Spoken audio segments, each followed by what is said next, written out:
নমস্কার, আমি রূপা থাইল্যান্ড থেকে। আজ দেখাচ্ছি শ্রাবণের শিব পুজো থাইল্যান্ডে কিভাবে হয়। দেখুন, বালির ওপর শিব মূর্তিগুলি নির্মাণ করে ঠিক ভারতের মতন দুধ, গঙ্গাজল, ঘি, মধু সব দিয়ে পুজো হচ্ছে, আরতি হচ্ছে। একটা ব্লু ব্লু নামক একটি বিচে হয়েছিল।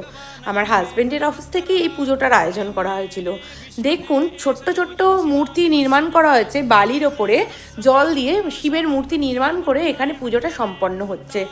প্রত্যেকেই আলাদা আলাদাভাবে বিভক্ত হয়ে এই বালির ওপরেই শিবকে অভিষেক করছেন, আরতি করছেন, খুব সুন্দরভাবে পুজো সম্পন্ন করছেন। খুব ভালো হয়েছিল পুজোটা, খুব ভালো লেগেছিল আমার। চারপাশের ভিউ ভীষণ সুন্দর ছিল। বীজটার নামই ব্লু ব্লু বীচ। চারিদিকটা নীল, দেখুন আকাশ নীল, জলের কালারও নীল, ভীষণ ভালো লাগছিল। তারপরে প্রসাদ গ্রহণের পালা, তারপরে সবাই একসাথে ফিরে এলাম। সবাইকে নমস্কার জানাচ্ছি এবং আমার চ্যানেলটা ভালো লাগলে একটু সাবস্ক্রাইব করুন।